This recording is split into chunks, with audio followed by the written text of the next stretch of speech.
Oh, bisa DOTKD ya. Baik. Nah, siapa Sayyidah Hawa? Nama itu tidak kita temukan di dalam Al-Quran, gitu kan kemarin.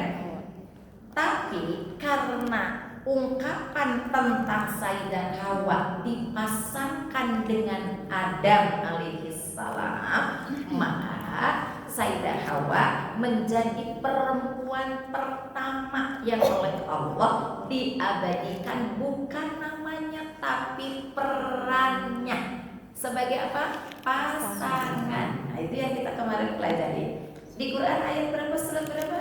Quran surat 2 ayat 35. Wa idh qulna ya Adam uskun anta wa zaujukal jannah. Hai Adam, tinggallah engkau bersama pasanganmu. Jadi nanti kita tidak temukan ibu dari Al-Fatihah sampai anas terakhir nyari nama Hawa itu nggak ada.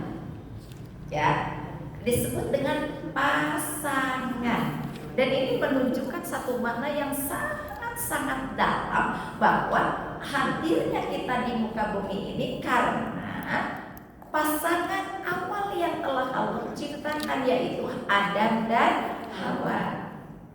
Dan ini pun tetap bunda-bunda kata-kata ini di otak-atik oleh mereka, oleh orang-orang pejuang orientalis ya alhamdulillah. Boleh dong nikah tanpa wali, tanpa saksi. Lalu Adam aja nikahnya tanpa wali, tanpa saksi. Anda yang menggunakan cara berpikir Adam itu kan belum ada manusia lain, baru Adam atau sureksa saksi. Kalau saat itu saksinya malaikat, ibu nikahin sekarang kudu dengan saksi malaikat, betul kan? Mana kita bukan nabi, benar gak? Kalau ada mungkin ya, tenang udah nabi lebih dekat disaksikan ke malaikat, maka kita bukan nabi. Dan ketika misalnya kita mencari saksinya malaikat, nanti undangan nggak ada yang mau datang dalam wujud yang seasli-aslinya pensiun. Ya, jadi masya Allah memposisikan hukum itu jangan sekehendak logika kita. Karena semakin hukum itu diposisikan sekehendak logika kita, semakin akan memperlihatkan kebodohan manusia. Gak boleh kita mah gak bodoh, ya kan? Kenapa? Karena dia sudah keluar dari kategori takwanya. Kan orang yang bertakwa itu alladzina yu'minuna bil ghaib, harus percaya kepada yang ghaib. Sekarang yang ghaib diutak-atik. Anda ngerti itu, gitu ya. Jadi memang teman-teman eta teh pikageut pisan. Pikageut gitu, pengen komen gitu. Tapi semakin komen semakin kita kelihatan tidak punya jati diri. Udah abaikan saja. Yang gitu-gitu tuh abaikan. Ya. Baik. Sekarang kita akan bicara pada yang kedua. Kalau nggak kesini deh, kesini aja di depan kursi. Ini bisa sendiri. Udah hampangin lagi. Gak bisa. Cukup ya? Tidak terlalu dekat. Mama kelihatan? Oh, Mama tidak kelihatan. Kemanapun.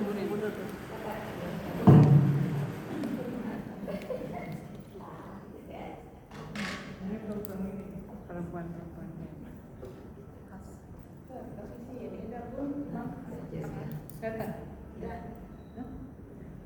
Baik. Di fase sebelum Rasulullah Shallallahu Alaihi Wasallam, kita masih bicaranya fase sebelum Rasulullah, ya. Kira-kira setelah Sayyidah Hawa siapa?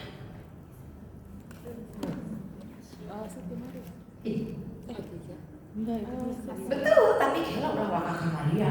Kalau salah. Istrinya Nabi Nuh. Ya, siapa?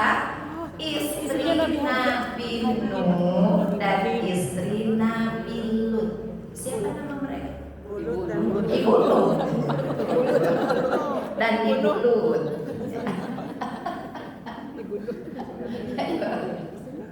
Jadi kalau kemarin satu kita tulis sekarang dua ya, supaya nanti runutannya ada sekian gitu. Jadi jangan satu lagi. Kenapa katanya ada 12 tapi nggak ada? Karena sepekannya dijelaskan dua, agar kita hiji dua gitu, urutkan ya. Jadi istri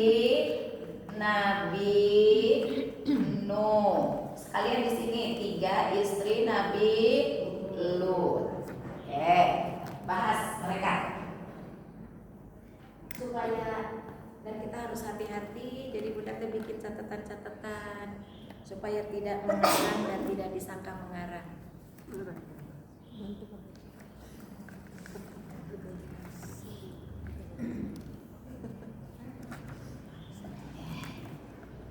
Istri Nabi Nuh dan istri Nabi Lut. Kalau Sayyidah Hawa, kita tulis dulu di sini biar nyambung ya. Sayyidah Hawa alaihassalam. Nah, ternyata dua perempuan ini diabadikan oleh Allah di dalam Al-Quran. Ya, Quran surat ke-66 At-Tahrim ayat yang ke-9 nanti sampai ayat yang ke-11. Jadi kalau Sayyidah Hawa tidak diabadikan oleh Allah di dalam Al-Quran, namanya, maksud Bunda, namanya nanti dua perempuan yang ini itu diabadikan langsung oleh Allah di dalam Al-Quran. Kalau ini kan hanya disebut pasangan. Kalau ini langsung disebut masalul ladzina kafaru imra'atan Nuh. Tuh, disebut langsung perannya dia. Dan perumpamaan perempuan-perempuan yang menolak, membangkang, melanggar, tidak mau terima, gitulah. Ya, adalah istri Nabi Lut dan istri Nabi Nuh alaihi salam. Ini langsung disebut oleh Allah, istri disebut. Kalau ini kan perannya pasangan. Ya. Pun di sini kita tidak boleh juga bertanya, Ainu sama Lut ngondang saha waktu nikah. Tadi mah ditanya wali, ini mah ditanya undangan. Ya. Kenapa? Kunci kita alladzina yu'minuna bil ghaib. Jadi setiap membaca ayat Quran itu harus disertakan benda-benda geloknya. Kunci itu harus disertakan. Sehingga pada saat kita bertemu dengan kalimat-kalimat yang asing, gak masuk akal, sulit dicerna, sudah, oh alladzina yu'minuna bil ghaib, selesai. Jangan maksa itunya. Nah, gitu. Jangan maksa, karena Rasulullah Shallallahu Alaihi Wasallam pun kunci beliau menerima ayat-ayat Al-Quran itu adalah alladzina yu'minuna bil ghaib. Rasulullah sejaman enggak dengan Adam? Tidak. Sejaman enggak dengan Nuh dan Lut? Tidak. Sejaman enggak dengan Fir'aun? Tidak. Tapi kisah mereka semuanya dibahas dengan gamblang oleh Allah di kerasulan Muhammad Sallallahu Alaihi Wasallam. Kira-kira menunjukkan fenomena apa? Ayo atas di seragam Ayu. Rada cerdas.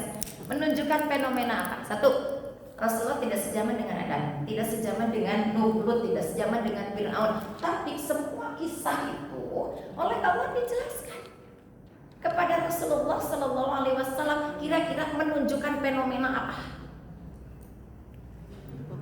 Alah Bunda persiapan tadi teh waca fenomena kecerdasan Rasulullah. Betul nggak? Fenomena apa? Kita turunkan dulu di sini. Kecerdasan Rasulullah.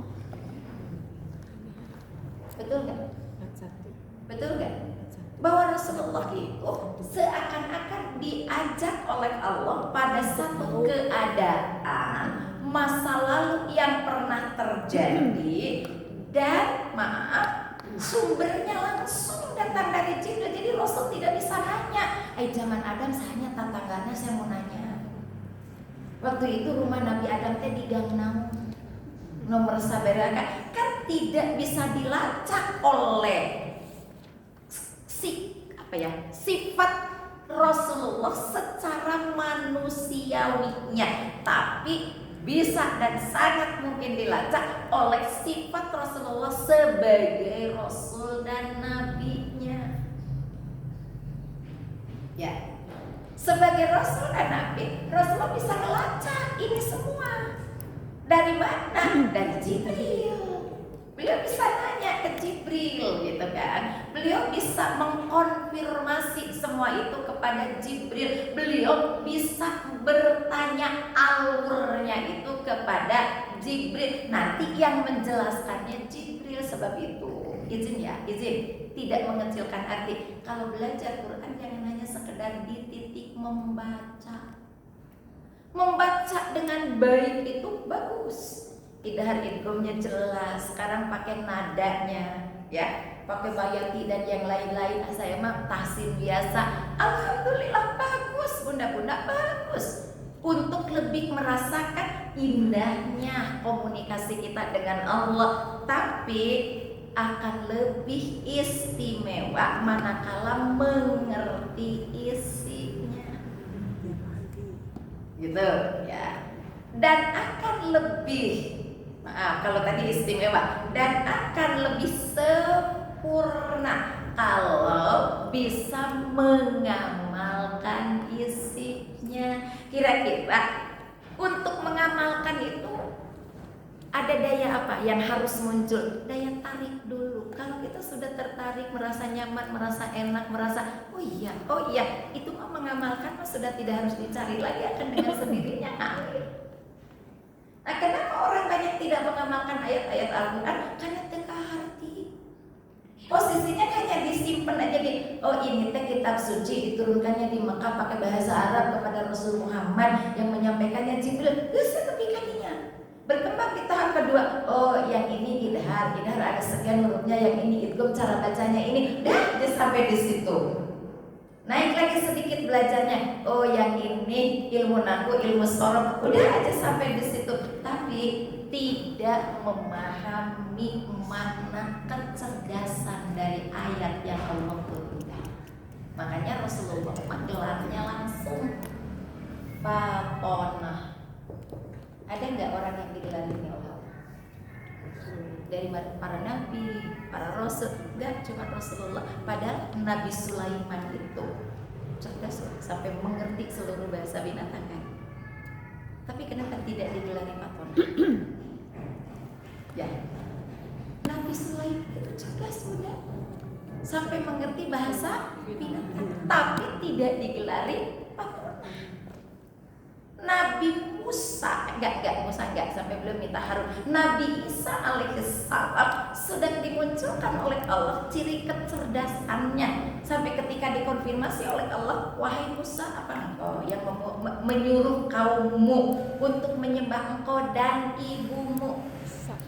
Ya, Isa. Wahai Isa, maaf, apa engkau yang menyuruh kaummu untuk menyembah engkau dan ibumu? Apa kata Nabi Isa? Bukankah engkau maha tahu dari segala yang aku tidak tahu? Masih engkau sudah tahu.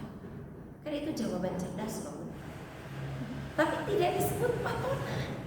Hanya satu gelar yang diberikan Fatonah itu kepada Rasulullah Muhammad Sallallahu Alaihi Wasallam. Sebab itu izin untuk cerdas kira-kira butuh apa? Kita belok dulu ke sini. Tingkatan cerdas tuh yang dimiliki oleh Rasulullah bukan hanya pintar biasa, tapi beliau memiliki kecerdasan spiritual. Tuh, kecerdasan intelektual. Bahasa kita sekarang, kecerdasan emosional. Jika nanti dia Kang Ari Ginanjar teh ngambilnya. ESQ tuh ngambilnya tinggi. Kecerdasan spiritual, kecerdasan intelektual, kecerdasan emosional. Ya. Nah, ini yang dimiliki Rasul teh. Bukan berarti yang lain tidak memiliki, tapi biasa saja standarnya. Rasulullah mah luar biasa. Nah, sayangnya bergesernya kehidupan orang kalau bicara cerdasnya terpaku di sini. Intelektual gambarannya teh sekolah, mata pelajarannya bernilai ini, qoblau dapat ijazah, kerjanya nggak susah, posisinya tinggi, kemudian gajinya besar, tapi tidak dibarengi oleh yang dua. Sehingga bunda, sekarang yang muncul di tengah kehidupan kita itu orang-orang cerdas ya, tapi cerdasnya hanya intelektual, hanya ini. Kalau sudah bicara dunia, gitu. Ya betul. Kalau sudah bicara dunia, tapi begitu ada terkumandang, tanggung rapatnya nanti di jamaah dengan naon, spiritualnya nggak ada. Padahal Rasulullah itu yang dibinanya. Sampai kita tahu kan kalau beliau sholat sampai kakinya bukan. Bacaannya satu hari seorang sahabat tanya kepada Aisyah bagaimana sholat malam Rasulullah. Jangan pernah nanya, kata Aisyah, panjang lama. Ingin tahu, ikut pun. Satu rakaat pertama Al-Baqarah satu surat, disangka mau ruku, lanjut di Ali Imran satu surat, disangka mau ruku, lanjut di An-Nisa satu surat, disangka mau ruku, lanjut di Al-Maidah 5 lembar satu halaman, 4 juz setengah sarokah. Abdi ge bunda Al-Baqarah ayat 1 pikeun ka ayat 3. Rakaat pertama, rakaat kedua ayat 4 sampai ayat 5. Nah, kita ge Al-Baqarah kan. Ya, enggak apa-apa kita ge Al-Baqarah. Nah, besoknya enggak ada yang ikut lagi. Kenapa? Bukan karena panjangnya bacaan, tapi menjaga kekhusyuan. Sebab tadi teh bahasa berdiri teh ruku mualnya menjaga kekhusyuan itu sampai memilih saya tidak akan ikut lagi. Tapi sahabat tuh yang nanya ruku, hari kita sahanya mau cek, sahanya mau telepon. Nah, pertanyaannya juga beda. Ya, jadi spiritual, intelektual, emosional. Ini kecerdasan intelektual. Benar-benar teteh. Kalau kita di posisi ini, yang izin keluar dulu dari bahasan pokoknya. Terbutuh akidah Islam, nggak banyak yang dapat Nobel yang non Muslim juga banyak. Terkudu asyhadu an la ilaha, ini keluar dulu dari tadi ya. Keluar dulu bukan berarti guna legalitas, bukan. Tapi untuk sekedar dapat Nobel, dapat jabatan, dapat posisi, terkudu butuh yang lain. Nih, terkudu pintar dia ya nama bisa. Betul? Terkudu pintar. Standarnya sederhana, cukup ijazah SMA bisa. Okay. Nah, emosionalnya ini harus terkondisikan. Dan Rasulullah itu dijaga oleh Allah. Rasul ingin marah nggak sebagai manusia? Ingin dong, gitu kan? Ingin, termasuk ketika Aisyah Ummul Mukminin nanti langsung bertanya kepada Rasulullah, ya Rasulullah, engkau kan pemimpin utama lagi. Masa sih ketika, ini ilustrasi kita ya, ketika aku kumpul-kumpul dengan sosialita Arab, itu mereka pakaiannya, perhiasannya, masa sih aku istri seorang pemimpin terhebat cuma dengan kayak begini, langsung duduk dipeluk. Apa yang dibutuhkan? Mau dunia, kata Rasul, silakan disebut. Aku tidak dititipi, tapi aku punya satu jaminan, kalau aku berdoa tidak akan ada yang ditolak oleh Allah. Aku akan minta, ada yang maha punya. Kalau mau dunia, kalau mau akhirat, tadi ya, persiapkan amal sebaik-baiknya, karena aku sebagai Rasul juga perang suamimu tidak menjaminmu selesai dihisab Allah kalau tidak punya bekal masing-masing. Kalau ingin keduanya, ayo bersama-sama kita berjuang, karena Allah memberikan kehidupan bukan untuk engkau didoktrin oleh aku dipengaruhi oleh engkau sebagai istri, tapi kita sama-sama meraih surga. Keren nggak teman? Rasa-rasanya belum ada para pasangan kita yang ngomong. Rasa-rasanya. Ayah ini bonus yang ini aku ngomong. Kalau perizinan segede film beca tenang itu berat.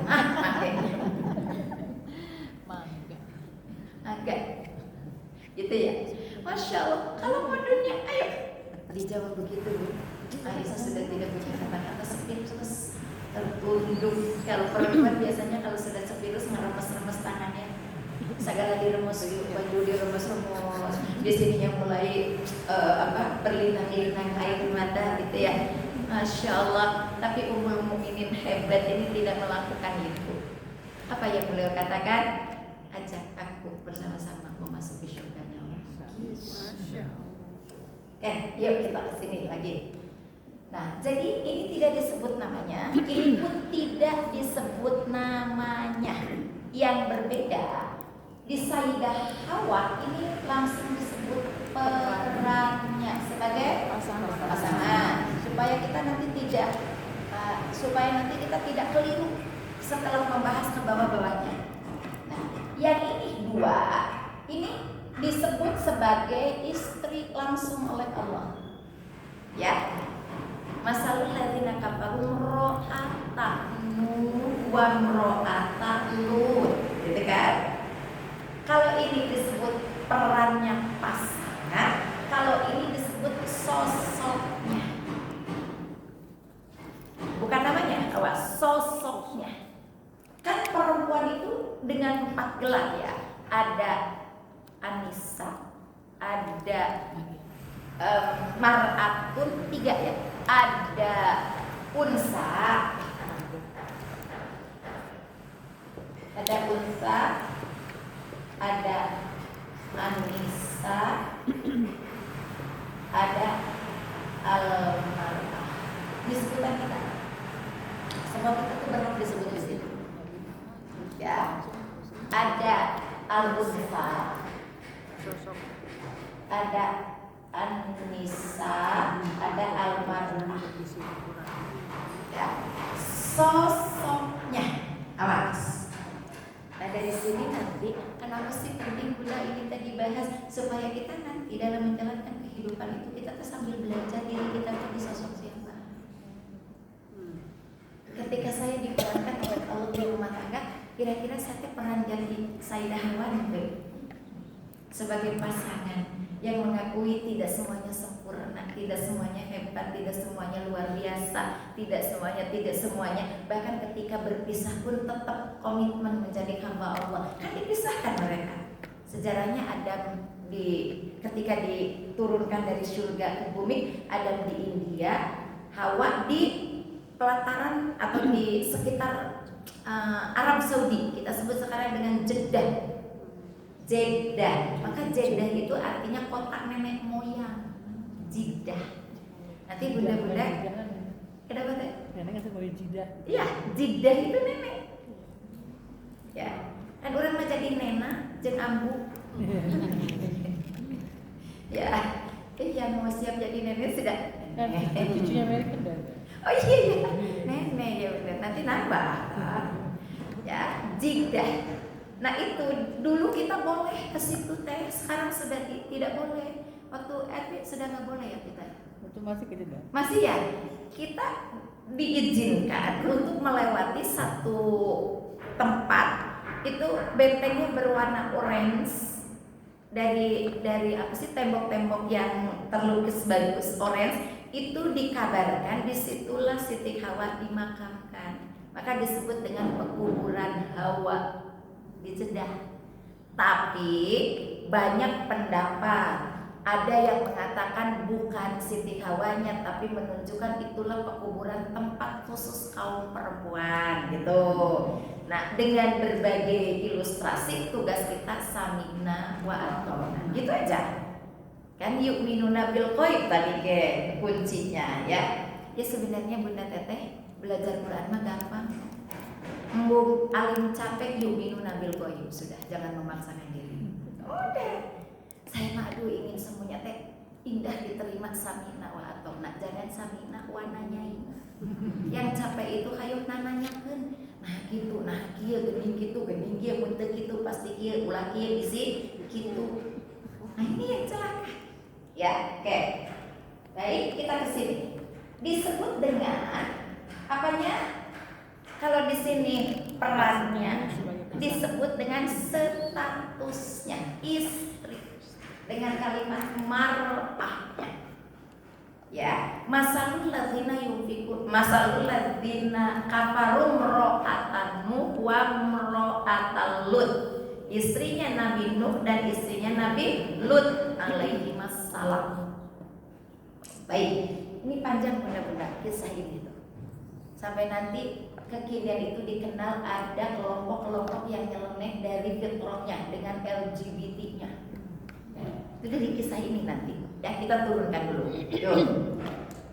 Namanya tidak disebut, tapi perannya, posisinya itu disebutkan oleh Allah. Mereka pernah mendampingi dua manusia pilihan Allah yang sekaligus juga oleh Allah dijadikan sebagai Rasul pertama. Jadi kalau bunda ada yang nanya, Nabi pertama siapa? Adam alaihissalam. Rasul pertama Nuh alaihissalam. Ya jangan salah. Adam hanya Nabi, Nuh Nabi plus Rasul. Gitu. Dan karena kita sudah punya komitmen yu'minuna bil ghaib, kita mah yang ngaji di sini gak akan nanya, nah tuh Nuh emang tidak tahu keadaan perempuan itu sebelumnya sampai dinikah, jadi ujian gitu ya. Tidak demikian cara memahaminya, tapi setiap ada peristiwa yang terjadi pada orang-orang yang dipilih oleh Allah, Nabi, Rasul, dan nanti ada lagi kelompok-kelompok berikutnya, bukan berarti itu ketetapan untuk memunculkan reaksi, tapi sebuah pemahaman untuk dijadikan contoh. Sehebat posisi Nuh dan Lut, Nabi dibimbing oleh Allah, kok bisa ya istrinya begitu? Nah gitu.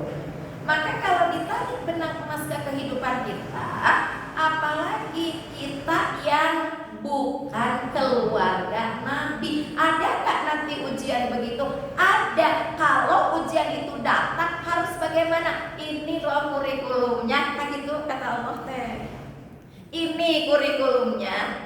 Saya loncat dulu, loncat supaya ibu bisa menyimpulkan kurikulumnya apa? Antepkan, cuekin sudah. Benar nggak?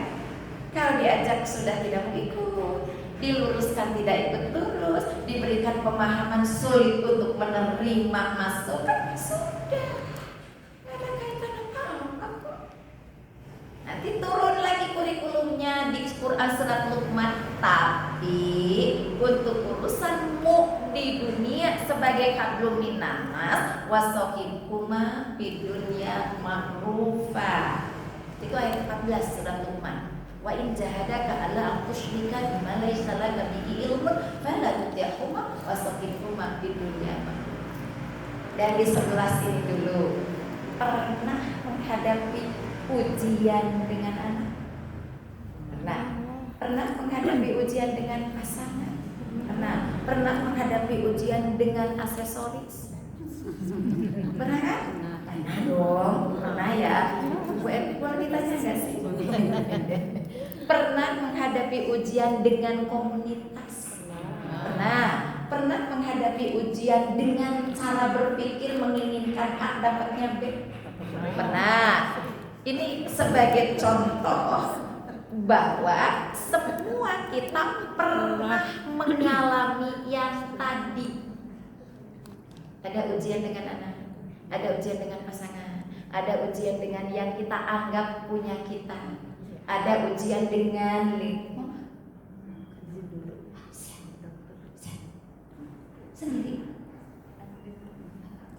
Terapi enggak berjanjian sebagai surat rujukan. Zawadak Allah tentang bahwa gobarolah dan baku ya sarolah dan baik-baik. Mama semoga semuanya baik-baik.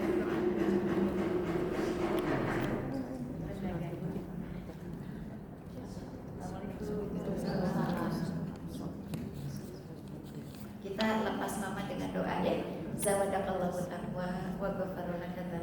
yassara lakal khair Allahumma yassir wa la tu'assir wa yassir amin. Allahumma basyir wa la tunadzir.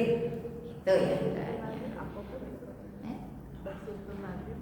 Ya Allah, bahagiakanlah, jangan terancam. Basyiran itu yang memberi kabar gembira, nazir itu yang memberikan ancaman. Jadi kita dalam setiap perjalanan dengan persoalan apapun ingin bahagia, jangan terancam. Urusan orang lain yang terancam kita ikut galau, ikut bimbang, ikut celik, ikut ngomongin, itu terancam, bukan bahagia ya. Baik, kita lanjut dulu. Nah, kita lanjut lagi. Ini untuk menunjukkan sekali lagi bahwa manusia pilihan Allah saja dihadapkan dengan persoalan bukan karena Allah apa ya istilahnya, masa sih Nabi diuji, nah bukan gitu, tapi untuk memberikan kurikulum kalau nanti ada manusia menghadapi ujian seperti itu, ini loh caranya, ini loh kurikulumnya. Makanya tadi Bunda langsung loncat disimpulkan apa yang dilakukan Nabi Nuh dengan Nabi Lut, antar ke cuekin gitu ya. Langsung dari sini langsung cuekin, nggak usah udah. Ini kita lagi bicara Nuh dengan Nuh. Oke, satu tadi ya. Jadi ini disebut karakternya ya, dia sebagai istri. Nah, Bunda Teteh, sekarang kita satukan 1, 2, 3. Kalau menemukan di dalam Al-Quran berbicara tentang manusia atau tempat yang tidak disebut namanya, tidak dijelaskan namanya, seperti Hawa, kan tidak ada istri Nabi Nuh, istri Nabi Lut. Makanya boleh kita nyebut Ibu Lut dan Ibu Nuh tanda nama. Ya, boleh. Itu tidak disebutkan apa sih kepentingannya, karena segala sesuatu yang ada di dalam Al-Quran itu pasti ada hikmahnya. Apa kemudian Allah pun izin ya keluar? Apa kemudian Allah pun dianggap tidak tahu dengan nama-nama mereka? Tahu banget atuh. Atau ibu mau memunculkan logika karena mate tidak dari Allah tapi pameriti orang tua. Taruskeun we ka orang tua istri Nabi Nuh. Sedangkan istri Nabi Nuhnya juga tidak tahu kita namanya. Ngomong orang tuanya. Ya. Nah, apa tujuan Allah? Ternyata luar dari dugaan kita. Bila kita semua tanpa kecuali menemukan ada sosok-sosok makhluk, maksudnya manusia pada khususnya, atau tempat yang diangkat sebagai satu peristiwa tapi tidak disebut detailnya, maka ada 2 hikmah yang Allah berikan kepada kita. Satu, peristiwa seperti ini akan terjadi lagi di masa yang gak sama dengan pemeran yang tak serupa. Makanya tadi, kenapa ini diangkat atau Nabi Nuh teh untuk jadi contoh, untuk jadi kurikulum. Peristiwa seperti itu nanti akan terjadi lagi. Kapan masanya kita tidak tahu, tempatnya kita tidak paham, tapi akhirnya kita jadi mengetahui, ya enggak? Contoh, anak yang izin ya, anak yang menolak kebaikan orang tua, ibu di benak cara berpikir langsung bicara apa? Jika Kan'an anak Nabi Nuh, betul enggak? Ya kan? Padahal itu tidak pernah tahu kan? Kan'an teh saha? Anak yang keberapa? Apa benar namanya Kan'an? Cuk, ibu yang sudah pengajian dari sebelum saya. Apa betul? Atau yang aktivis pengajian nih, mungkin pernah menemukan secercah ilmu ini. Siapa namanya? Dan anak keberapa? Masa ini kan? Oh, paling muda. Oke, siapa kira-kira? Ya, Kan'an itu nama di situ, maka dijuluki dengan nama tempatnya si eta orang Kanaan, seperti Al-Bukhari, dia tinggal di negeri Bukhara, jadi disebut dengan Imam Bukhari. Nama tempat, memviralkan nama tempat.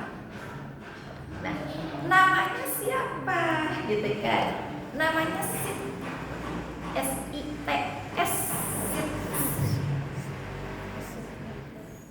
Jadi si Kan'an teh anak ketiga. Nama aslinya Sit.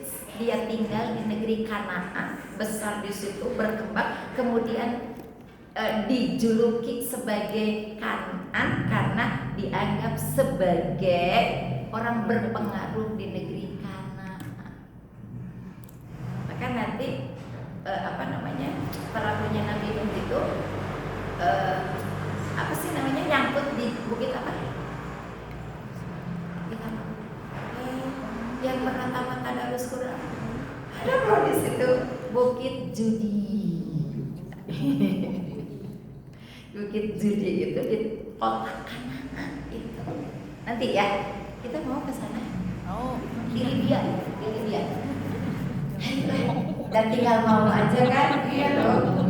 Iya, mudah-mudahan ya Allah mengizinkan sebelum nanti kita berpulang itu diberikan rezeki yang barokah, diberikan waktu yang sempat, diberikan kekuatan untuk bisa melakukan perjalanan ke tempat-tempat yang diabadikan oleh Allah di dalam Al-Quran. Karena kita diperintah ibu, fasiru fil ardi, kata Allah, berjalan-jalanlah di muka bumi. Jadi healing teh diperintah. Ayo itu surga abadi mereka mana? Bu Erni langsung respon, hayu mereka mana? Hayulah hayu, insya Allah ya kita berhayu ria saja. Tos ulawakan na agenda. Kita nanti urusan Bu Erni dengan pengurus. Kita mah kesini aja, ya. Baik. Saya dulu ini ya, biar tidak terlalu ibu kabur nanti. Nah, jadi kita ulang dulu. Jadi ketika Allah menyebutkan satu peristiwa yang berhubungan dengan makhluk atau tempat dan tidak disebutkan siapanya dengan detail, maka ada dua hikmah. Pertama, peristiwa itu akan terulang kembali pada masa yang mungkin tidak sama. Kita tidak tahu masa Nabi Nuh waktu itu, Nabi Lut waktu itu, tapi dengan ringan kita bisa mengatakan kaum Lut etate menijika kaum Lut gitu ya. Izin bunda-bunda, izin, minta izin ya, minta izin yang sedalam-dalamnya. Bunda Teteh pernah ngelihat orang pakai cincin di telunjuk? Pernah? Itu kan ciri kaum Nabi Lut.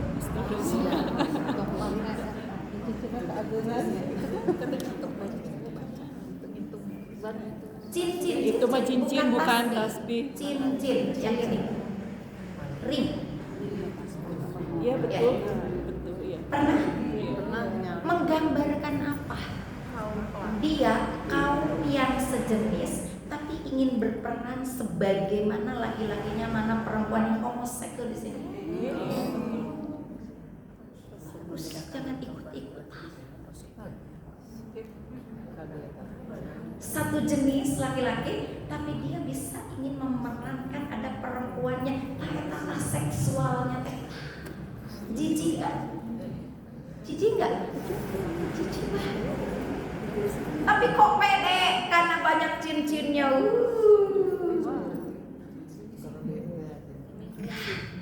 Jangan sampai sahabatku. Ibu punya lebih cincin, pakai aja bergantian. Ini pekan ini pakai yang ini, pekan ini pakai yang ini, pekan ini pakai yang ini. Gak apa-apa, mangga. Tapi jangan sampai menempelkan cincin di telunjuk, karena ini ciri khas kaum Nabi Lut. Dan itu diviralkan oleh mereka yang membutuhkan pengakuan tentang keberadaan mereka. Ya. gini atuh mereka teh lambangnya teh dengan cincin, nah kita teh bangga deh make cincin dina nu dieu ngari luan teh ngarti teh loba cincin. Saya sering sama sok-sok usudon gini, wah eta mah punya cincin lebih, terus kegedean jadi 5 jari nanti di usian gitu, nggak apa-apa. Tapi kan secara tidak langsung kita memberikan dorongan kepada aklamasi mereka yang pernah begini di Bali. Hari ibu teh maca berita itu sih. Hari ibu tuh sok maca berita itu sih. Ya, mereka aklamasi begini Bu. Siapa yang aklamasi begini? Yang dianggap sebagai feminimnya perempuannya. Untuk apa? Melambangkan izin, ya saya nggak kotor bicaranya, tapi kita sedang belajar. Saya perempuan punya kejantanan, tapi saya bisa diperlakukan sebagai perempuan yang bisa ditebus dengan kejantanan itu. Ngeri kan bahasanya aja. Terus kita hati-hati ya. Tolong lihat anak-anak kita. Tolong lihat gadis-gadis kita. Tolong lihat pemudi-pemudi kita, kalau ada yang gitu ibu tegur aja langsung, apalagi anak ibu. Mama nggak kasih. Berikan pengertian kepada mereka. Jangan dijual dengan harga-harga yang gak jelas. Siap ya? Insya Allah ya. Kita mah insya Allah. Nah, pentingnya ngaji itu begini Bu, karena kita sekarang ini sudah terlalu dicampur aduk. Aturan-aturan ayeuna nama ada menu bubur kacang jeung kan biasanya sama roti ya. Dan itu dipiralkan bubur kacang makannya pakai kerupuk. Viral. Saking viralnya ibu kita hayang nyobaan. Kumaha sih rasana? Cek logika nalar oke, sebenarnya kita nggak mau terima ya. Dak ngejek buruk mas sayur kacang bukan bubur kacang. Tapi kan dihijikeun. Ayeuna mah dan viral itu. Katanya malah yang aneh-aneh itulah yang nanti lebih maju. Jadi ibu rek nyeun aneh.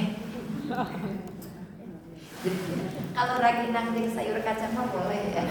Boleh. Ayo, satu tadi peristiwa itu akan terjadi lagi di masa yang berbeda dengan pengalaman yang tidak sama, satu kondisi yang gak serupa. Sehingga ibu juga sekarang ini juga kaum Nabi Lut, kata kaum Nabi Lut dulu dilikuidasi oleh tanah. Kayaknya pernah baca gak seminar dokter yang dari 3 negara besar untuk memberikan apa sih obat untuk yang air direndam di tanah. Ada kata segini dikerap dengan tanah saking getah, dikubur. Ini nanti tinggal kebayangnya ilung gitunya ininya.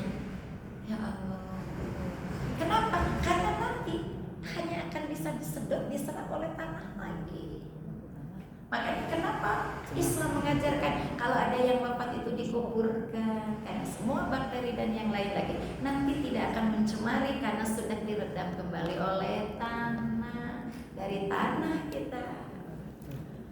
Lalu muncul di fikih, kenapa kalau ada bejana dijilat oleh anjing harus dicuci yang ketujuhnya oleh tanah? Itu bejana Bu, mun anjing ngajilatna karena suku mah teu kudu digosok ku tanah. Yang digosok itu bejana. Keur urang dijilat anjing digosok ku tanah. Ari ibu maca hadisna kumaha? Bejana. Ya. Kenapa? Nah gitu. Nanti ada uraiannya. Nah itulah indahnya Islam itu. Semua dijelaskan dengan detail. Tuh ya. Oke, yuk sini. Satu tadi Allah akan menyampaikan peristiwa yang sama di keadaan yang tak sama. Kenapa? Ada pertanyaan? Jadi kalau kena ke tangan ke kulit mah nggak usah ya. Nggak usah pakai tangan, pakai sabun aja. Soalnya kan di dokter hewan. Anak saya dokter hewan. Takut, jadi nggak usah pakai tangan. Kalau ke bejana baru dengan tanah. Kenapa? Karena kita punya zat sendiri yang menetralisir dengan keringat. Itu ada loh Bu. Nantilah kita bicara ya, insya Allah. Kalau mungkin nanti suatu saat kita usulkan kepada Bunda Evi, nggak Bunda Dewi yang menjadi penceramah, tapi kita cari mereka-mereka yang lebih kompetensi untuk menjelaskan hal ini. Kita tinggal memadukan pantasan fikihnya ini, pantasan ini ajaran Islamnya, pantasan gitu ya. Nanti insya Allah. Yuk. Yang kedua, kenapa mereka tidak disebutkan namanya? Ini hikmah kedua kata Allah.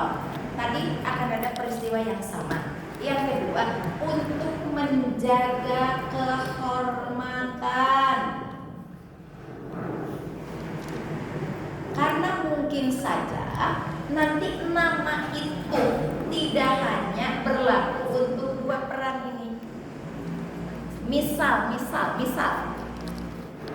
nama istri Nabi Nuh itu misalnya Teh Siska, ada di sini Teh Siska? Teh Siska nggak ada ya. Nama istri Nabi Lut misalnya Ceiis, ada di sini Ceiis? Ya, ada, aman ya. Nah, kenapa tidak disebutkan? Karena nanti nama Teh Siska dan Ceiis itu bukan hanya di masa ini. Akan ada nama-nama itu muncul di kemudian hari, maka ketika nama itu disebut tidak menjadi beban bagi yang memiliki nama itu, sehingga tetap dia posisinya terhormat. Sanes Ceiis nu ieu tu Ceiis nu itu, sanes Teh Siska nu ieu tar Teh Siska nu ieu, gitu ya. Makanya kenapa nama itu kemudian butuh alqab, butuh pendamping gelar, bukan dokterandanya, tapi nama ayah. Itu bin, izin, bukan ke suami secara fakta. Tapi bolehkah kita menyimpan nama suami di balik nama kita? Gak masalah. Dari mana? Dari sini. Pakai dalil aja nama. Masalul ladzina kafaru ro'atan Nuh. Nuhnya disebut. Nuh itu bapaknya atau suaminya? Nah, berarti pengambilan penempelan nama suami kita ambil dalil dari sini. Kita itu diajar waktu ketika itu. Ini kita belajar. Betul nggak? Oh, ada hari ini. Ada hari ini. Hari ini. Ibu-ibu jangan disepakati ya, beliau sedang terpukau dengan apa yang padahal banyak yang menjelaskan seperti ini. Tapi jangan juga nanya ibu-ibu, "Ai Teh Yanti ngaos ka mana wae?" Jangan. Masa ditanya. Ayo, ya. Nah, jadi bolehkah kita kan sekarang ini pernah ya kemarin ada ibu, udah boleh nggak sih menempelkan nama suami gitu dan yang lain-lain gitu ya. Pada saat keputusan di paspor harus 3 nama, gitu kan, dan ditolak oleh Saudi untuk nama suami ya harus nama ayah, kalau enggak ke kakek kan gitu kan. Nah, jadi menyimpulkan tanda itu palalintena orang Indonesia nyimpulkan sorangan. Diterima di Saudi disimpulkan temenang lo ka suami syariat lagi. Nah make jeung syariat beda keputusan cek orang Arab, karena Arab itu bukan syariat. Ya, boleh nama suami? Boleh dong. Mana tah dalilnya? Masalul ladzina kafaru ro'atan Nuh, istrinya Nabi Nuh. Nuh itu kan bukan ayahnya. Kalau disebut istri berarti Nuh teh adalah suami. Boleh? Boleh. Ngan kata pendapat disduk capil riweuh lamun cerai ganti suami. Bapak ke ibu Asep ganti jadi ibu Iwan, ganti jadi ibu Dedi, ganti jadi ibu Di tempat ya, pun kalau di tempat itu di perumahan itu kan biasanya nama suami. suami. Iya. Nah kebetulan cerai, ini salah gue manggilnya suami yang pertama. Suaminya udah ganti. Itu yang kayak gitu pun betul. terjadi banget. Dan ini pernah sampai viral. Suaminya mengadukan ke pengadilan karena dia tidak dianggap sebagai orang yang jadi suaminya. Karena tetap suami yang dulu yang disebut-sebut ya orang namanya Bu Iwan, padahal dia jadi ibu lagu lain gitu. Gitu ya. Nah, jadi suaminya teh protes, mengadukan ke pengadilan, tersinggung gitulah. Nah, orang yang tidak bisa menjaga Bu Iwan ya seperti ngomong ini, kan orang spontan sudah terlalu lama mengenal dengan itu, gitu ya. Baik, satu alasan pertama, peristiwa itu mungkin akan terjadi di waktu yang tak sama dalam keadaan yang berbeda. Dua, untuk menjaga kehormatannya. Sebab nanti nama itu tidak hanya dimiliki oleh mereka-mereka yang pernah diviralkan terdahulu. Ya. Oke, yuk kita lihat ayat Quran surat 66, surat At-Tahrim. Maka dibuka Qurannya. Masalul lazina kafarum ro'atanu wa ro'atalu kanata tahta abdaini min ibadina sholihin akhwanata summa falam yubniya anhuma wa kulit kullu ma'adda ini. Ya, kata Allah, perumpamaan perempuan. Kira-kira yang disebut pertama, saya tulis lagi. Tadi ada al-unsa, ada apa? An-nisa, ada apa? Al-mar'ah. Oke, kita kurungin yang ini, kita angkat di surat ini. Fokus. Belajarnya seperti biasa-biasa saja dulu, tapi dahulu ini. Ibu teh pulang teh, saya kata jika sahanya ini. Kalau sudah diturunkan semua, karena nanti ada yang berperan menjadi istri tapi tidak menjadi ibu, ada yang berperan menjadi ibu tapi tidak pernah menjadi istri, ada ibu angkat, ibu biologis langsung, ada yang ibu karena titipan dari saudara. Siapa dia? Elizabeth, istrinya Nabi Zakaria. Jadi ibu buat Maryam karena ketitipan dari Zakaria, dari Imran. Ya kan? Oke, yuk. Perumpamaan perempuan. Ingat, masalul ladzina kafarum ro'ata. Betul nggak Bu? Terjemahnya itu perumpamaan perempuan yang kafir adalah tipe istri Nabi. Ini saya kurungin yang ini. Tipe istri Nabi Nuh dan istri Nabi Lut. Fokus dulu. Yang pertama kali disebut oleh Allah kata istrinya atau kata perempuannya? Istri.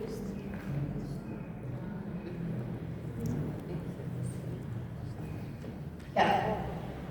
Perumpamaan masalul ladzina kafarum ro'ata. Kata mar'atun itu arti awal ini Bu, perempuan. Arti awal apa? Perempuan. Jadi kalau diterjemah langsung disebutkan istrinya, fokus ya. Ada yang tertinggal dari satu keadaan. Kata perempuan. Fokus. Perumpamaan orang kafir, perempuan kafir adalah tipe istri. Fokus ya, fokus ke sini. Bunda, sebelum jadi istri, nih yang mendampingi Nuh dan Lut itu perannya apa? Perempuan biasa, betul? Kapan dia disebut jadi istri? Setelah menikah dengan Nuh dan dengan Lut. Itu jawaban dari anekdot pertanyaan tadi. Ani Nuh tahu nggak sih tipe perempuan itu teh gitu namanya jembitika. Nah, itu jawabannya teh ini. Hebat Bu, Quran itu hebat. Bunda, masya Allah. Mempelajari ini, bunda-bunda mah langsung nulis dijelaskan ke hati.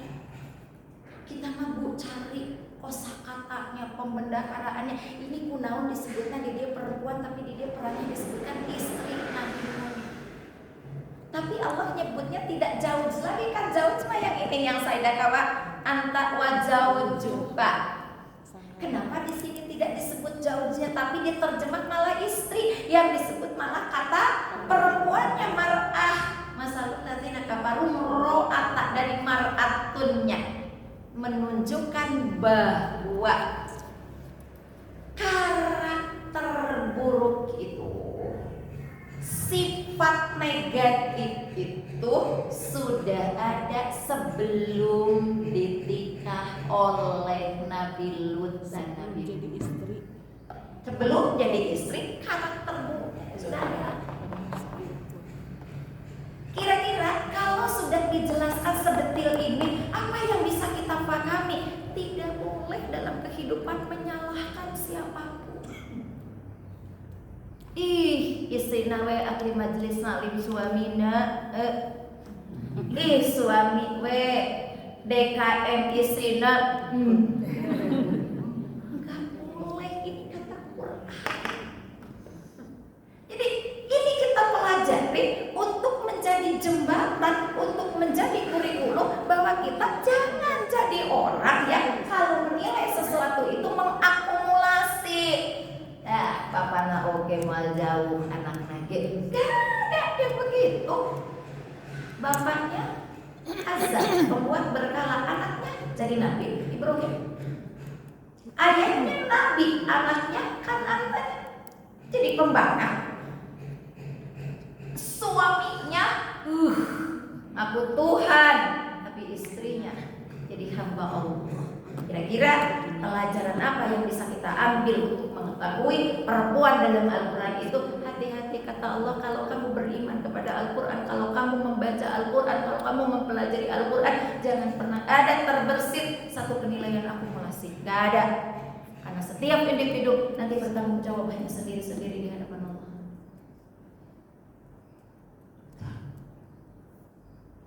Saya terinspirasi banget ini ayat ini. Jadi kemarin menjadi ajar Terina langsung celik ke sini.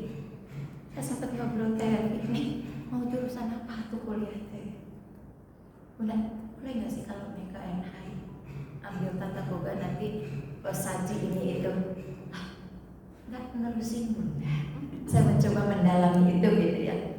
Bunda, kenapa Neng pilih itu? Neng itu kan hidup tidak selalu sama bunda. Bunda itu belum tentu juga nemenin Neng sampai akhir Neng sukses. Satu kata dia. Yang kedua, Neng itu tidak cukup punya keberanian yang baik. Kalau Neng ngeliat Bunda tak sempurna loh ya Bunda ya, tapi Bunda itu cukup punya keberanian. Nah itu belum tentu. Jadi boleh Neng tidak ambil seperti Bunda, boleh, sangat boleh. Tapi dengan satu catatan, ciptakan makanan-makanan halal menurut Quran, yang halalan thayyibah, meluk dia. Boleh, sangat boleh, enggak sih? Ya, nah ini inspirasi Bunda. Karena banyak orang nanti mendabli kesuksesan orang tua. Betul? Ada yang suaranya dimiripkan jeung ayahnya. Nah itu kudu nyebut atau jeung seuri. Nah saya mau mencontohkan. Ada yang mendabli karena A, B, C, D, E, F-nya. Ya kalau mendabli tokoh tenan, kalau mendabli viral di media, kan media hiji waktu ge merosot. Ya. Sehingga Masya Allah berlomba ustaz teh nyadieun TikTok. Berlomba ustaznya dia gak apa-apa sih, tapi apa visi-visi yang akan disodorkan untuk khalayak yang mana konsumennya dengan TikTok itu. Jelas satu. Untuk kaula muda bahasanya apa? Untuk orang tua bahasanya apa? Untuk ibu-ibu rumah tangga biasa bahasanya apa?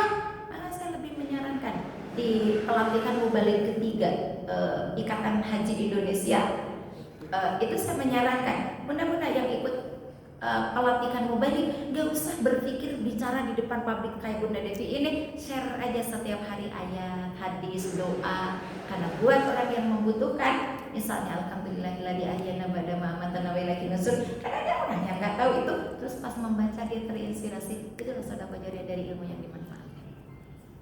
Ini cara berpikirnya antum jangan mau menjadi penyaing lah, capek. Kesaingan kan, di mana-mana bersaing tuh kata teh. Bersaing, pahala-pahala yang punya panggung, padahal panggung itu sandiwara.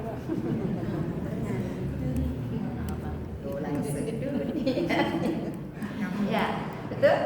Nah, jadi dari sini kita diajarkan. Kenapa Allah menyebutnya wamro'atu?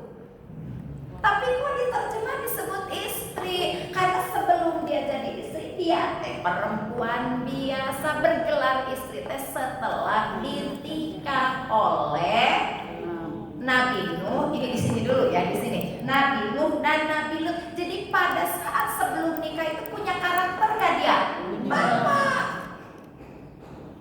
Gitu loh. Maka kembali lagi ke atas. Hawa mah disebut pasangan, gak sama, tapi tolong karaktermu yang buruk itu. Nih kita kembali ke sini, karaktermu jangan sampai mengotori pasanganmu yang baik. Sudah terhormat, sudah baik suami kita teh, karakter istrinya kan disebut katanya tidak sedikit. Maaf para pria yang terhormat jatuh hanya dengan satu klikan foto istrinya sebagai sosialita. Hati-hati, tolong hati-hati.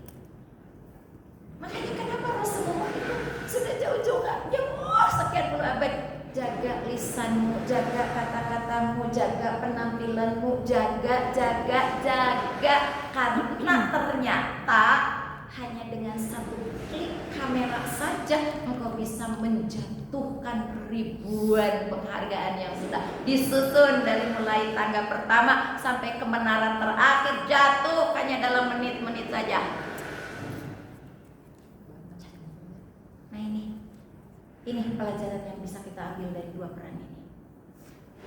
Jadi ketika Allah menyebut tipe ini bukan hanya tipe aja, tapi kita bisa mengambil pembelajaran. Kalau Anda yang ingin mencoba mengulang sejarah ini, ibu, kita tidak akan pernah naik status karena sudah kapilaanku istri Nabi Nuh, sudah viral istri Nabi Nuh. Saking viralnya, ketika orang baca At-Takrim disebut dan nama etatnya dan tidak ada tuh istrinya Pak Wawan Herwandi. Ya. Jadi nggak usah memviralkan diri lah, biarkan saja diviralkan di langit, dimuliakan oleh makhluk-makhluk langit, diizinkan direkam suara-suara kita oleh pintu-pintu arsy-Nya Allah, nanti bergoncang di arsyana menyambut kita dengan ribuan malaikat rahman. Udah cukup buat kita itu aja. Ya. Demikian kalau ada suami yang sebaliknya, kan kita mah baru bicara istri ya. Ada nggak suami yang sebaliknya? Istrinya soleh, suaminya salah, ada? Jadi mudah mendingan hantem istri, kumaha tuh, ada nggak suaminya? Ada. Demikian sikapnya kudu bagaimana kita? Ya sudah, ambil ini pembelajarannya. Ambil cara posisinya. Oh, saya sih sudah hijrah, alhamdulillah sudah mulai mengenal kajian Majelis Salim ini itu hijrah insya Allah. Tapi suami saya ABCDEF sudah pernah ada kok di sini. Nanti kita bertemu dengan tokoh. Masuk ke zaman Musa alaihissalam. Di zaman Musa siapa saja? Di zaman Musa, ini kan baru Nuh dengan Lut. Di zaman Musa siapa saja? Gampang tapi ibunya Musa. Ini kan zaman Musa ya, ibunya Musa dulu. Ibunya Musa. Nanti kita jangan dulu ditulis ya, misi Ibunya Musa. Ibunya Musa, saudaranya Musa yang mengikuti peti saat dibuang oleh ibunya. Siapa lagi? Istrinya Fir'aun, pengasuhnya Musa. Nanti ada turun gitu loh. Nanti masuk lagi. Nah, masuklah nanti ke masa-masa Rasulullah Sallallahu Alaihi Wasallam.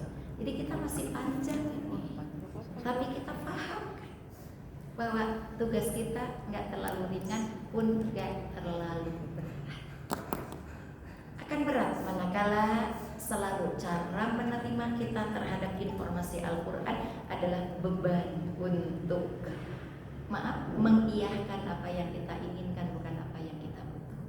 Karena yang menjadi beban itu selalu ingin diiyahkan terhadap yang diinginkan. Pokoknya mah kebutuhannya muntahnya awas. Ya, muntahnya awas. Beban gak? Beban. Ya, jadi kita sudah tidak diviralkan di bumi, tapi insya Allah diviralkan di langit. Ya, insya Allah. Mudah-mudahan nama kita terukirnya hari ini tidak di kelompok yang ini, tapi masuk dulu di peran kelompok yang pertama. Sudah kita jelaskan kemarin. Yang gak kebagian nanti boleh nanya rekamannya ke Teh Dina, ada di YouTube Majelis Salim juga. Paham mudah-mudahan ya sampai di sini insya Allah. Rada capeknya diajar ke ya Allah. Ternyata selama ini teh hanya dengan istrinya Lut, istrinya Lut. Ternyata hikmahnya banyak sekali yang Allah ingin ajarkan kepada kita semua. Dan ayat itu kan berturut-turut. Wa masalul ladzina amanu ra'ata Fir'aun. Nanti turun. Fir'aun zaman siapa? Zaman siapa? Musa. Jadi setelah ini nanti kita bicaranya Musa. Sedikit closing. Dalam catatan sejarah, Nabi Lut itu keponakan Nabi Ibrahim. Nabi Lut itu, ya. Jadi malaikat yang datang mau menuju ke rumah Nabi Lut itu singgah di rumah Nabi Ibrahim. Nanti lihat di Qur'annya ada. Surat ke-15 kalau nggak salah. Mudah-mudahan tidak salah, nanti kita periksa kembali ya. Nah, sebelum sampai ke, jadi gini Bu, nabi-nabi terdahulu itu diutus oleh Allah dalam area yang berdekatan.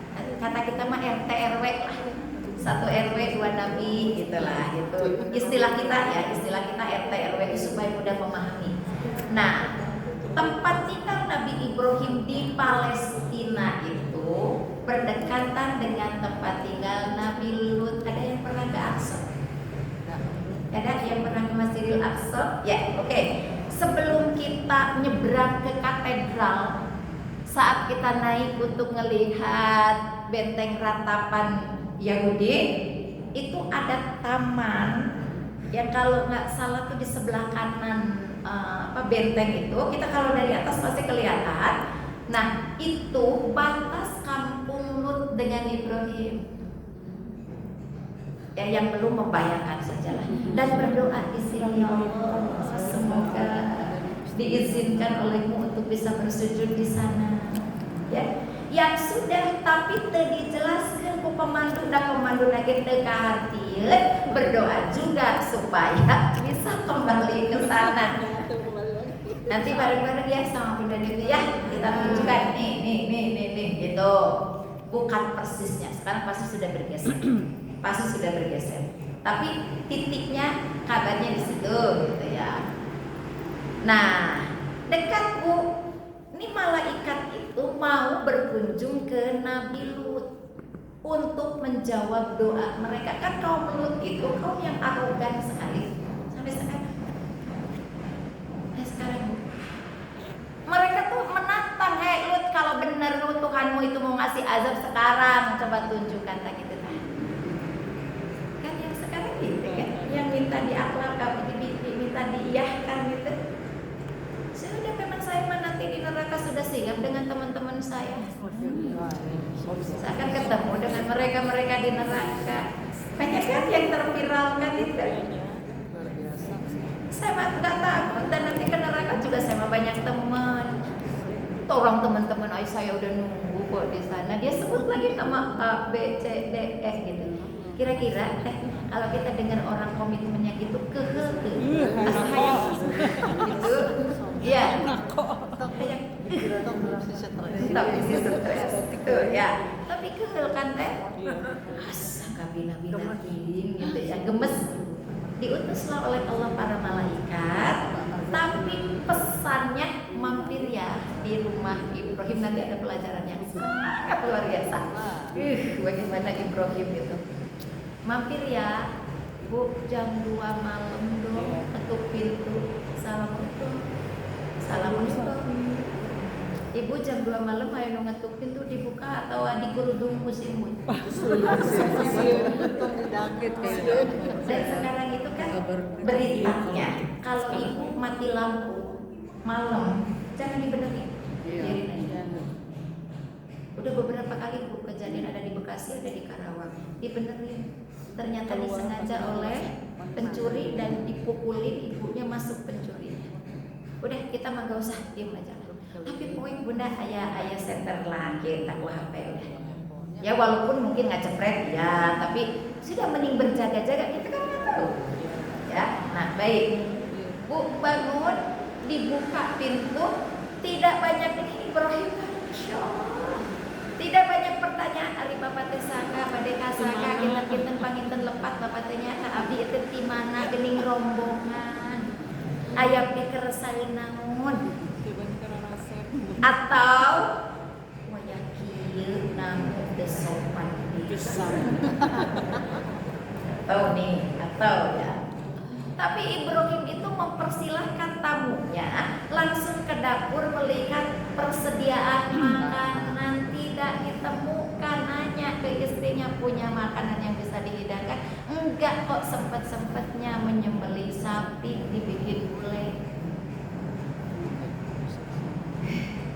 Nanti ambil pelajarannya. Setelah ini kita masuk nanti ke situ ya. Diambil, dibikin gulai, dihidangkan dong. Ya, kamu naroskan emang zaman harita sudah ada bumbu instan. Apa-apa dibikin gulai, udah berkuah aja. Dihidangkan tapi tidak ada yang menyentuh satupun, bahkan mundur menjauhi. Lain curiga, hari ini malam salai. Disidik-sidik bahasa kita mah. Ternyata duduknya nggak napak, ngegantung antara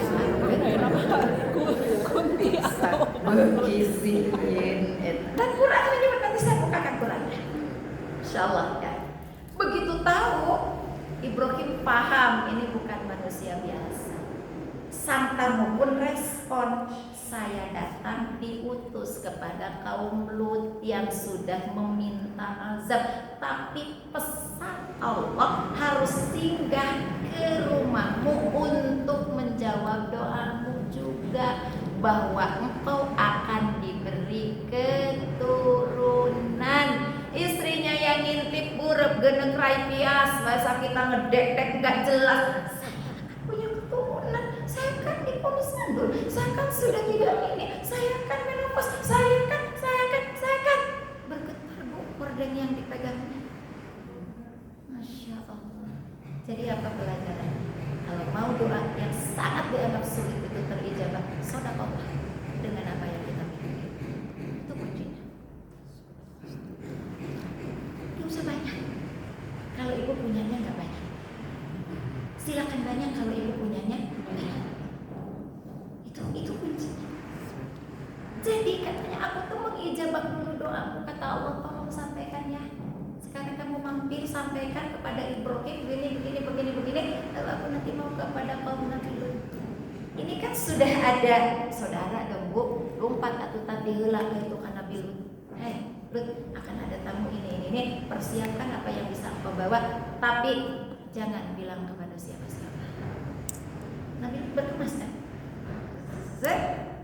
Istrinya yang selalu rincang-rinceng gitu kan, biasanya gitu kan, ngintip gitu, nah untuk pakai jumper kemas, ngintip gitu, mulai muncul orang mah ngawe-aan di grup, akan ada para kaum laki-laki ganteng-ganteng ini itu drek teh pun eta sakampung datang ke rumah Nabi Lut sampai berbicara di depannya, masih ada anak-anakku yang suci kalau kalian mau, ini tamuku. Jadi artinya nanti Nabi Lut punya keturunan tapi tidak disebut. Nah gitu, maka nanti istrinya Nabi Lut pernah berperan menjadi ibu. Nah nanti kita bahas tuh. Nah, satu, begitu datang kepada kaum Nabi Lut diserbu tadi teh ya, kan Nabi Lut sudah berkemas dong dari info yang tadi datang ya, dari info pokoknya akan datang ini berkemas. Jadi ibu punten ya, saya kaitkan dengan sekarang. Kalau dengar info sesar Lembang itu berkemas tong Allah tiba lagi mun kejadian kumaha. Sudah ada Quran sudah mengajarkan kok. Jangan apa ya? Jangan menganggap sepele gitu lah. Karena mereka juga kan pakai ilmu cara menyampaikan itu. Nah itu kalau Quran diturunkan teh meureun ieu teh info sesar Lembang. Meureun ieu teh hati-hati supaya tidak keracunan. Jadi saya bawain aja dari rumah anak-anak saya bekal. Gitu kan? Berkemaslah kok, hati-hati. Nah, begitu Nabi Lut. Maka begitu para tetamu itu datang diserbu oleh sejenis tadi teh ya, kaum Nabi Lut sudah tidak bisa lagi menahan karena banyak. Keluarlah Nabi Lut melalui pintu itu, tapi kata Allah jangan kau nengok lagi ke belakang. Jadi pesan tamu ini jangan nengok, kalau udah keluar rumah udah kamu wakil. Ternyata mengejar dong istrinya dari belakang sampai di sebuah pelataran halaman lah kalau kita lapangan. Ternyata bumi tiba-tiba bergoncang melikuidasi mereka sehingga bukan hanya seperti dimutilasi, tapi tubuh istri Nabi Lut sudah tidak lagi kelihatan sebagai tubuh manusia, hancur sehancur-hancur hanya dalam berdetik. Dan begitu pagi tiba, orang-orang sekitar hanya bertanya, "Ai malam aya naon?" Kira-kira mereka diberitahu nggak sama Allah? Betul nggak? Kalau berdu gitu ya, kedengar merena semua teh ini ya tahu. Tapi orang yang beriman teh ditidurkan oleh Allah teh sampai begitu pagi teh saling bertanya, "Ai malam memang ada?" Kok kisahnya dahsyat banget. Terus ini kejadian apa nanti itu ada satu tempat menjelang ke Maroko itu ada gambar patungnya istrinya Nabi Lut yang sedang lari untuk mengejar Nabi Lut. Mau ke sana? Mau aja lah, pokoknya mau. Ya, Masya Allah. Mudah-mudahan nanti kita selesai ini akan masuk di perang Musa, zamannya Musa alaihissalam. Ya, jadi sampai di sini yuk kita kembali mengambil pembelajaran. Satu, perankan peran kita itu sebagai pasangan. Ya, jangan menonjolkan kelebihannya dan jangan terburuk karena merasa punya kekurangan. Semua kita pasti punya. Pasangan itu tidak sama. Pasangan itu tidak sempurna. Yang kedua, dari kisah Nabi Lut dan Nabi Nuh ini ternyata mereka sudah membawa karakter sebelumnya. Maka untuk peran kita sekarang ini pelajari karakter kita masing-masing di satu tempat yang kita berperan sebagai pasangan. Pelajari karakter kita masing-masing supaya karakter itu tidak menjadi pembunuh diri kita sendiri. Gitu ya. Baik, terima kasih Bunda Teteh. Insyaallah kita akan melanjutkan di kajian-kajian berikutnya.